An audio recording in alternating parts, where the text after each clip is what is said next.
जी और उस पार्टी के राष्ट्रीय अध्यक्ष आदरणीय जेपी नड्डा जी, उनका निर्णय है जिन जिन 4 साथियों को यहाँ पर चुनाव के लिए टिकट मिला। तो मेरा सबसे अनुरोध होगा कि इसमें किसी प्रकार का मन में कचोट मत रखिए कि अगर मुझे मिल गया होता, अगर उसे मिल गया होता तो और अच्छा हो सकता है। लेकिन आज जो निर्णय हुआ है उस सबको हम लोग को स्वीकार कर करके आगे बढ़ना है, क्योंकि ये सिर्फ नेतृत्व का निर्णय है। तो हम आगे बढ़े ना। अब जरा साथियों आइए, चुनाव है, चुनाव में सबसे बड़ा जो योगदान होता है वो कार्यकर्ता का। और ये बड़ी ही प्रसन्नता की बात है,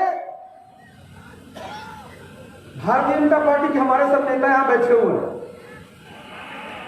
हर एक बूथ पर इनका बहुत अच्छा नामकरण इन्होंने किया है अपने बूथ के साथियों का, सप्तऋषि हैं हर एक बूथ पर।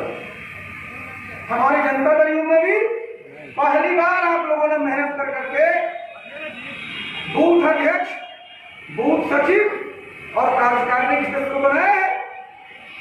जो हमारे वीआईपी पार्टी है उनके भी हर एक बूथ पर समर्थक हैं, हम पार्टी है उनके भी उनके समर्थक हैं। तो मेरा अनुरोध होगा कि सबसे पहले जो समन्वय, जो कोऑर्डिनेशन स्थापित किया करना है कार्यकर्ताओं के बीच, वो बूथ स्तर पर करना है। क्योंकि बूथ ही पर वोट पड़ता है, बूथ पर वोट पड़ेगा तभी रज्जू गीता चुनाव जीते। और मैं भी पूछ रहा था, पहले 305 बूथ थे यहाँ, आज 454 बूथ कोविड के कारण हुए हैं। तो साथियों, मेरा सबसे पहले संगठन के सभी साथियों को बोलो कि चाहे भारतीय जनता पार्टी के हमारे सप्तऋषि हों, हमारे जनता दल यू के हमारे बूथ सचिव, बूथ अध्यक्ष, कार्यकारिणी के हों, वीआईपी के हमारे बूथ पर वहां जो हमारे कार्यकर्ता हो, हम में जो हमारे कार्यकर्ता हो, सब लोग वहां आपस में मिल करके जान को लीजिए और साथ काम करने की आदत डालिए। और तभी चुनाव के दिन जब 7 तारीख को चुनाव वोट डालने जाएंगे तो जितने हमारे समर्थित हमारे वोटर हैं, एनडीए के जो समर्थित वोटर हैं, वो सब लोग बूथ पर जाकर करके ईवीएम पर अपना बटन दबा। ये काम करना है ना। सबसे पहला काम, सबसे जरूरी है समन्वय कहाँ होना चाहिए, बूथ पर।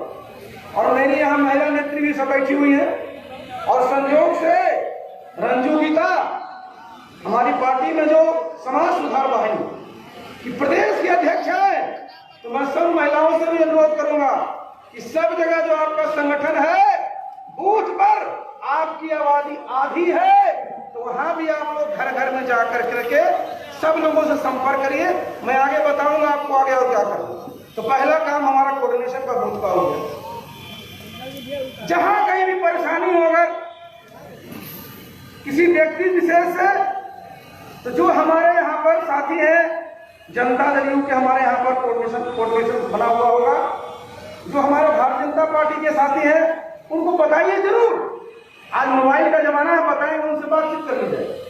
आप जरा आइए, उसके ऊपर चलिए, ऊपर चलिएगा तो जनता दल यू में हमारा जो स्ट्रक्चर है ऊपर, वो पंचायत का, पंचायत पर हमारे पंचायत अध्यक्ष और पंचायत के कार्यकारिणी है। हमारी जो भारतीय जनता पार्टी है उनके शक्ति केंद्र हैं, उनके शक्ति केंद्र पर सारे के सारे कार्यकर्ता, मजबूत कार्यकर्ता वहां। तो अगला जो हमारा कोऑर्डिनेशन होना है, जो समन्वय होना है, वो होना है पंचायत स्तर पर या शक्ति केंद्र स्तर पर, जहां की चारों दलों के, घटक दलों के जितने हमारे कार्यकर्ता हैं, सब आपस में समन्वय स्थापित हो। और जानते हैं, एक जो पंचायत है उसमें 7 या 8, 9 से ज्यादा बूथ नहीं। और यही मेरा अनुरोध होगा। नागेंद्र जी बोल रहे थे तो वो कह रहे थे कि कुछ पंचायतों को मिलाकर के सेक्टर बनाया जाए। मेरा तो ये कहना है कि पंचायत को ही आप सेंटर बना, सेक्टर बनाने की नई सेक्टर की क्या जरूरत, ऑलरेडी पंचायत और इनका शक्ति केंद्र सब है वहां, नया कुछ बनाने की जरूरत नहीं है। और जितने हमारे प्रखंड स्तरीय नेता हैं, जिला स्तरीय नेता है, सबकी जवाबदेही जो इस विधानसभा के रहने वाले हैं उनको वहां दे दी।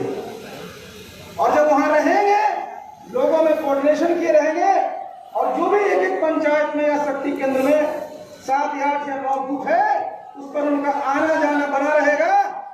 और साथी एक बात, बड़ी अच्छी बात हमारे साथी कह रहे हैं, कार्यकर्ता लोगों को 2 काम करना पड़ रहा है, एक भ्रमण और दूसरा होता है प्रवास।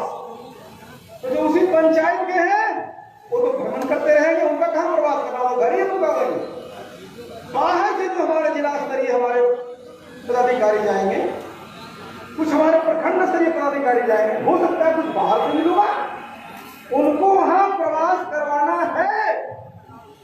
अगर वो प्रवास नहीं करेंगे, सिर्फ भ्रमण करेंगे, तो उससे कोई फायदा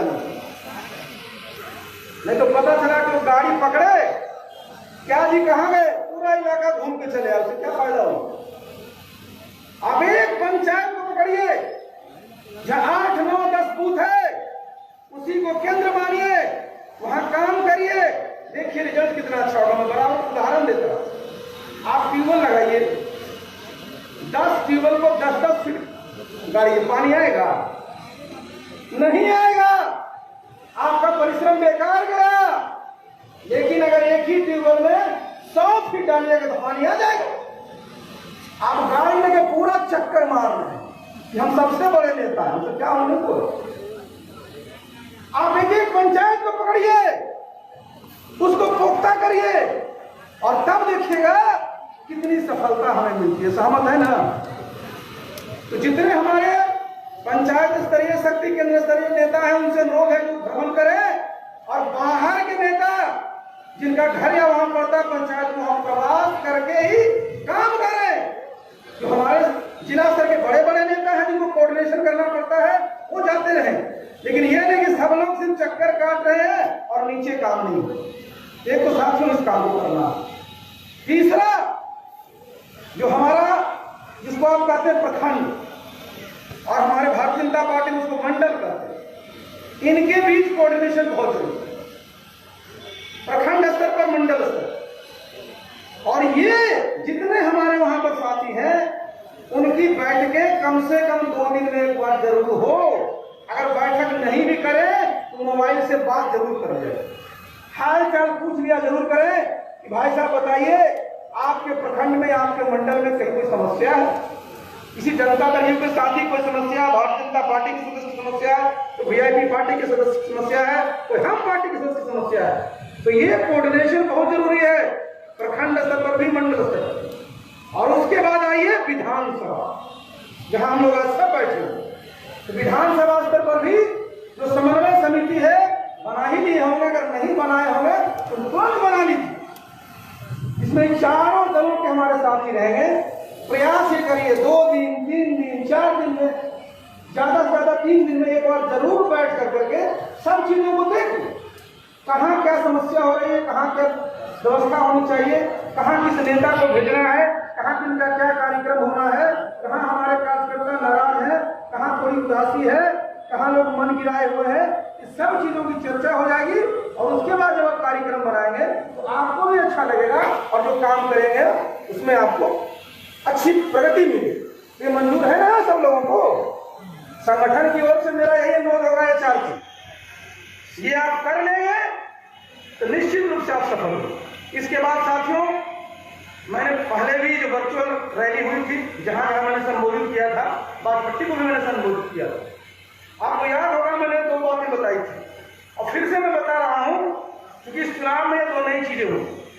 जितने भी हमारे 80 बरस से ज्यादा के मतदाता हैं, 80 बरस से ज्यादा के मतदाता हैं, उनको बूथ पर वोट डालने में नहीं जाना। चुनाव आयोग ने नियम बनाया है कि उन सब लोगों को पोस्टल बैलेट की सुविधा मिले।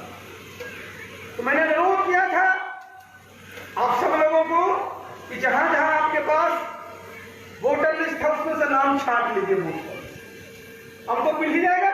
हमने चुनाव आयोग से भी अनुरोध किया, मैंने चुनाव आयोग के सामने इस बात को रखा कि भाई 80 साल से नीचे वाले की आपने व्यवस्था कर दिया है, बूथ बना हुआ है, जाके वोट डालें। और 80 साल से ऊपर वाले जिनको जाने में भी समस्या है और चीजों की समस्या है, और गांव में गरीब लोग रहता तो क्या पता है उसमें व्यवस्था क्या थी? व्यवस्था थी कि जब नोटिफिकेशन हो गया, जिस दिन से नॉमिनेशन शुरू होता है उसके 5वें दिन 12 B फार्म भरवाएगा। तो मैंने मुख्य चुनाव आयुक्त को कहा कि साहब कौन जानता है कि वोटर लिस्ट में आरसीपी सिंह की क्या उम्र